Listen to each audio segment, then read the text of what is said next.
और let's do the revision of lecture number 7। तो अब इसमें हम फिक्स एक्सिस रोटेशन मोशन पढ़ेंगे किसी भी पार्टिकल का और किसी भी रिजिड बॉडी का।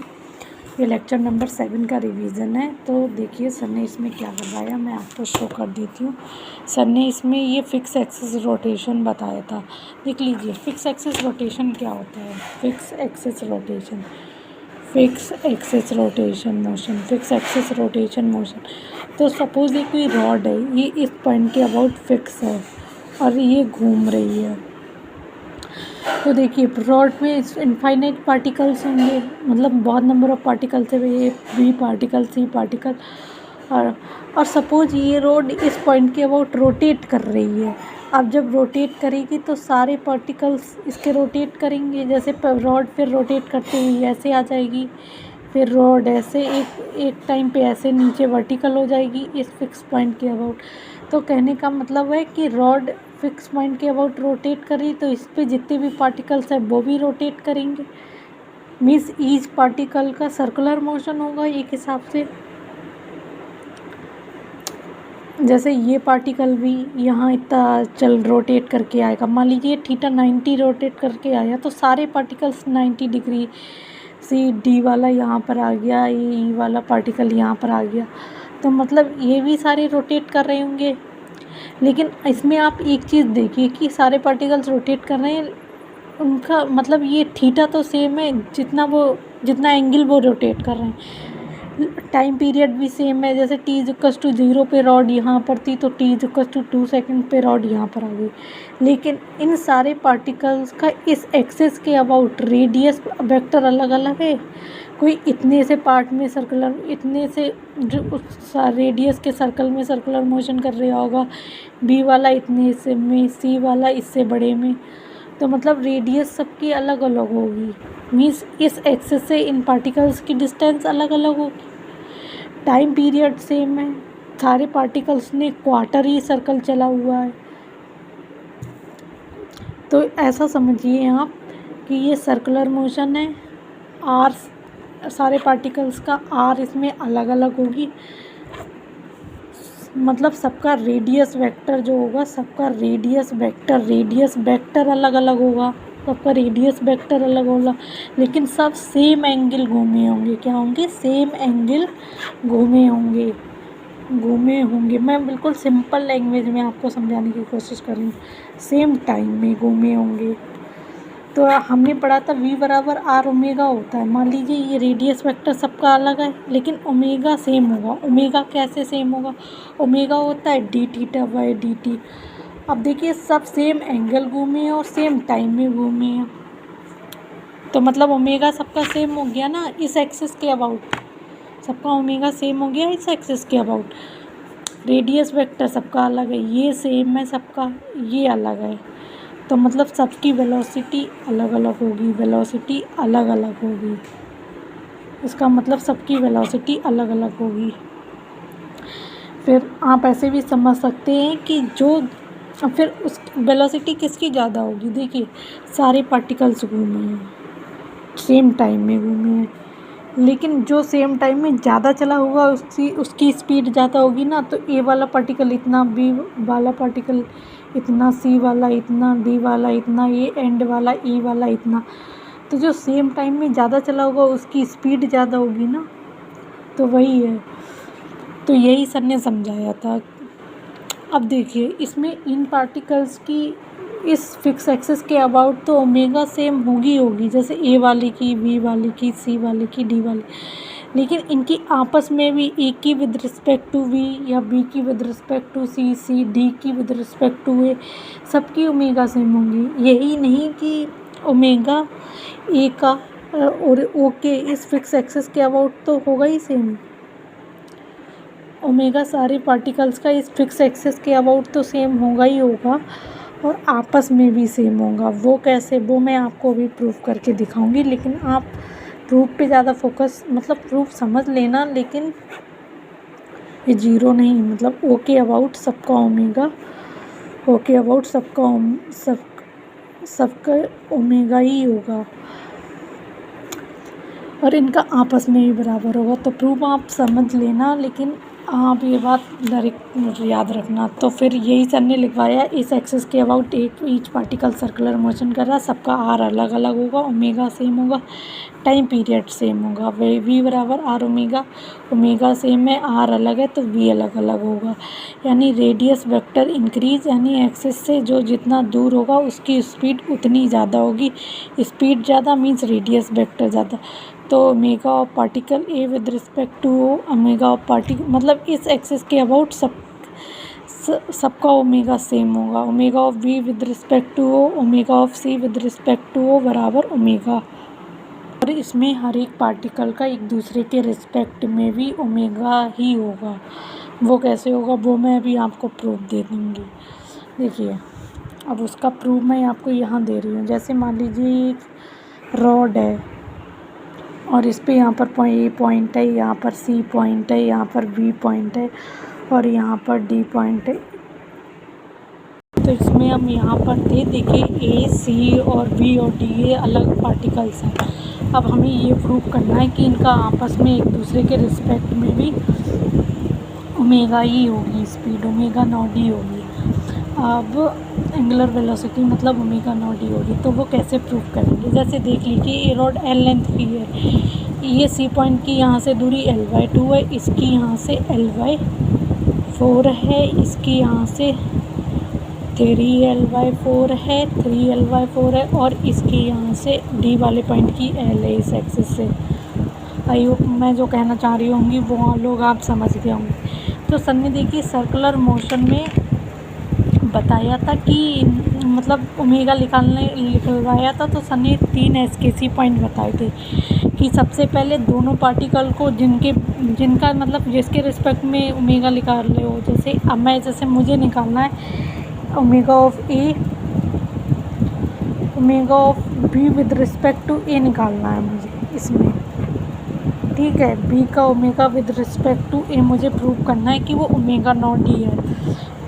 तो सबसे पहले दोनों बी और ए को मैं क्या करूँगी, ए और बी को मैं लाइन से ज्वाइन कर दूँगी। सबसे पहला ये एसकेसी पॉइंट ये होता था जो सर ने लिखवाया था कि ओमेगा निकलवाया। तो सर ने लिखवाया था कि दोनों पार्टिकल को लाइन से पहले कनेक्ट कर लो, फिर एक पार्टिकल पे बैठ जाओ और दूसरे को ताड़ो और फिर देखो कि रेडियस वेक्टर को घुमा कौन रहा है और लंबा कौन कर रहा है, ठीक है। ये एसकेसी पॉइंट होता था। अब देख लीजिए ए और बी को पॉइंट को हम ज्वाइन कर देंगे तो इन दोनों के बीच की डिस्टेंस क्या होगी, ये इतनी होगी l/4 और ये इतनी कितनी होगी l/4, यानी इन दोनों के बीच की डिस्टेंस l/2 होगी ना। कैसे होगी वो आपको अब ए के अबाउट ओमेगा हम कैसे लिखेंगे, देखिए ओमेगा नहीं सॉरी ए के अबाउट हम वेलोसिटी कितने लिखेंगे आर ओमेगा से। अब वेलोसिटी ऑफ ए तो आर ओमेगा कैसे लिखेंगे, ये l/4 डिस्टेंस है और इंटू ओमेगा नॉट सबके लिए सेम है वेलोसिटी विद रिस्पेक्ट टू ए, तो l/4 इंटू ओमेगा नॉट। ऐसे ही हम बी के अबाउट लिखेंगे, velocity about B is equals to 3l/4 इस फिक्स एक्सिस से ये डिस्टेंस और इंटू ओमेगा नॉट, ये हो गई हमारी। तो अब इसका ओमेगा इसकी वेलोसिटी इसके रिस्पेक्ट में हम देख लेंगे। अब हमें omega of we with respect to A निकालना है, तो हम ए की खोपड़ी पे बैठ जाएंगे, यही करेंगे नेक्स्ट टाइम। जैसे अब हमें ये इसकी वेलोसिटी पता लगी l/4 ओमेगा नॉट है और इसकी है 3l/4 omega naught. Next step में जब हम इसकी खोपड़ी पे बैठेंगे तो ये इसमें उल्टा करके जोड़ दे देंगे, तो ये जो हमारे लिए जो आएगा फिर वो ऐसे आ जाएगा, ये नीचे की तरफ 2l/4 ओमेगा नॉट आ जाएगा।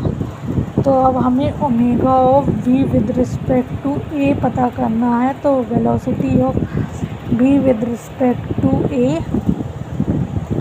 डिवाइडेड बाय इन दोनों पार्टिकल्स के बीच का डिस्टेंस आर रेडियस वेक्टर। तो velocity of V with respect to V 2l/4 omega naught, radius vector है हमारा l/2 तो इससे ये कट गया पूरा। देखिए ये 2 1 2 2 2 4, तो ये L/2 बन गया और फिर ये L/2 ये L/2 कट गया। ओमेगा नॉट हमारा प्रूफ भी हो गया। तो आई होप आपको ये क्लियर हो गया होगा कि इन पार्टिकल्स की आपस में एक दूसरे के रिस्पेक्ट में भी ओमेगा नॉट ही होगा। और ये चीज़ आपको अच्छे से क्लियर होगी तो ये आपको याद रखना है। सर ने ये लिखवाया भी है, देखिए। और आप किसी भी पार्टिकल के अबाउट प्रूव कर सकते हैं। हर बंदे का ओमेगा ओ के अबाउट सेम होगा। और मज़े की बात है कि हर बंदे का ओमेगा हर बंदे के रिस्पेक्ट में भी सेम होगा और ओमेगा नॉट ही बराबर होगा।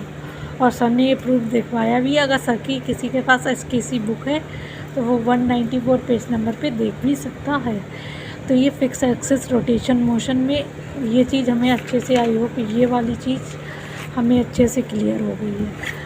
अब फिर आपको देखिए फिक्स एक्सिस रोटेशन मोशन में काइनेटिक एनर्जी हम कैसे, ये चीज़ बहुत इम्पॉर्टेंट है। और देखिए सर ने एक और बात बताई थी कि सबका circular motion is not rotational motion. Rotational motion तभी होगा जब पार्टिकल अपनी ओरिएंटेशन चेंज करेगा। अब हम kinetic energy fix axis rotation motion में पढ़ते हैं। देखिए जैसे कोई ये बॉडी है, ये कोई रिजिड बॉडी है। अब ये किसी फिक्स एक्सिस के अबाउट रोटेट कर रही है और हमें पता है रोटेट कर रही है। हमें पता है कि ये body number of infinite particle से बनी है। अगर हमें इसकी काइनेटिक एनर्जी लिखनी है तो हम कैसे लिखेंगे? और हर पार्टिकल की वेलोसिटी अलग अलग होगी तो हम डायरेक्टली हाफ mv² तो पूरी बॉडी के लिए नहीं लिख सकते, क्योंकि हर पार्टिकल की स्पीड अलग अलग होगी। तो हम कैसे लिखेंगे? तो हम ऐसा कर सकते हैं, हर एक पार्टिकल की, अगर मान लीजिए इनफाइनाइट पार्टिकल से बनी हुई है और ये इस पॉइंट के अबाउट घूम रही है, तो हर पार्टिकल की हम लिख सकते हैं हाफ m1 v1। अगर मान लीजिए यहाँ पर एक पार्टिकल v1 स्पीड से घूम रहा है इस एक्सिस के अबाउट, ये रेडियस वेक्टर r1 है। यहाँ वाला पार्टिकल v2 वेलोसिटी से घूम रहा है, ये रेडियस वेक्टर r2 है। और ये वाला पार्टिकल यहाँ वाला r3 v3 वेलोसिटी से जा रही है और ये रेडियस वेक्टर r3 है। अब लेकिन एक बात, तो हम इसे half m1 v1² plus half m2 v2 half m2 v2² ऐसे करके इनफाइनाइट पार्टिकल्स की लिख के ऐड कर सकते हैं। अब देखिए इस पार्टिकल की वेलोसिटी इस पॉइंट के अबाउट वेलोसिटी कैसे लिखेंगे? अगर ये फिक्स एक्सिस के अबाउट रोटेट कर रहा है ओमेगा से तो v1 को हम v1 = r1 × ओमेगा लिख सकते हैं। तो अब हम हाफ m1 × v1 को r1 × ओमेगा का square plus half m2 v2 को r2 × ओमेगा का होल स्क्वायर। ऐसे ही इनफाइनाइट पार्टिकल्स को ऐड कर देंगे। अब ओमेगा सबके लिए सेम है तो ओमेगा हमारा कॉमन निकल जाएगा, तो हाफ × ओमेगा हमारा कॉमन निकल, तो ये आ गया m1 r1 का स्क्वायर प्लस m2 r2 का स्क्वायर प्लस m3 r3 का स्क्वायर डॉट डॉट। अब ये हमारा क्या हुआ? जैसे मोमेंट ऑफ इनर्शिया हम निकालते थे ना सिग्मा, तो आपको ये भी फील आ जाएगा कि moment of inertia m1 r1 का स्क्वायर प्लस m2 r2 का स्क्वायर प्लस m3 r3 का स्क्वायर ही क्यों होता था? तो ये सिग्मा ऑफ mi × ri² ही तो हो गया हमारा। और ये हाफ और ओमेगा, और इसको हमने यहाँ आई बोल दिया मोमेंट ऑफ इनर्शिया, तो आई × ओमेगा हाफ × ओमेगा और आई अबाउट एक्सिस। तो ये किसके इक्विवेलेंट हमारे में? ये हमारा sigma of half mi × bi का स्क्वायर के बराबर निकल के आ गया। तो मतलब ये हमारा फिक्स एक्सिस के अबाउट ये ओमेगा² बार आएगा, सॉरी ओमेगा² ही तो बार आएगा कॉमन। तो ये हमारा हाफ mi × vi का समेशन के बराबर आ गया। तो मतलब ये kinetic energy = half I about axis × ओमेगा²। इसे मैं हाफ आई × एक्सिस × ओमेगा²। तो अब ये moment of inertia kinetic energy fix axis rotation वाले उसमें हमारा आ गया। ये कैसे, इसका प्रूफ आ गया ये।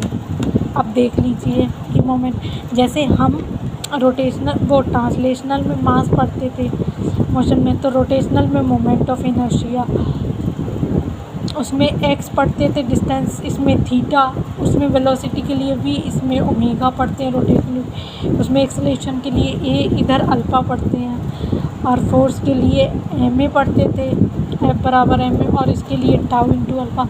तो जैसे काइनेटिक एनर्जी को हम हाफ एम बी स्क्वायर पढ़ते थे, तो यहाँ पर काइनेटिक एनर्जी हमारा आया हाफ एम आई इंटू ओमेगा स्क्वायर। तो ये आई को हम एम के इक्विवेलेंट ही लाना चाह रहे थे। तो ये बेसिकली मोमेंट ऑफ इनर्शिया का फील भी आ गया। पी बराबर मास इंटू वेलोसिटी होता था उसमें ट्रांसलेशनल में, रोटेशनल में वो आई इंटू ओमेगा। तो हम आप किसी भी फिक्स, अगर कोई rigid body infinite number of particle से बनी है तो किसी फिक्स एक्सिस के अबाउट अगर रोटेट कर रही है तो अब उसका काइनेटिक एनर्जी हम डायरेक्टली लिख सकते हैं half into I about the axis into omega square. ये आई उस फिक्स एक्सिस के अबाउट, ना कि उस बॉडी के सेंटर ऑफ मास के अबाउट। ये बात ध्यान रखना है, ये उस फिक्स एक्सिस के अबाउट जिसके अबाउट रोटेट कर रही है उसके अबाउट का moment of inertia into omega square, half into I of axis into omega square. ये फिक्स एक्सिस रोटेशन मोशन में काइनेटिक एनर्जी का फॉर्मूला हो गया। देखिए सर ने यही सब प्रूव कराया, आप चाहें तो इसे रीड कर सकते हैं वीडियो पॉज करके। और देखिए काइनेटिक एनर्जी का मतलब ये नहीं हो गया कि काइनेटिक एनर्जी चेंज हो गई है, रोटेशनल मोशन में वो हाफ एम बी स्क्वायर नहीं होती, ये बात गलत है। वो हाफ एम बी स्क्वायर ही होती है, बस सारे बिंदु को हाफ एम बी स्क्वायर को जोड़ा तो हाफ आई ओमेगा स्क्वायर बन गया, बस इतना सा डिफरेंस है। आई होप आपको ये क्लियर अच्छे से हो गया। इससे रिलेटेड क्वेश्चन हम नेक्स्ट वीडियो में करेंगे। Thank you.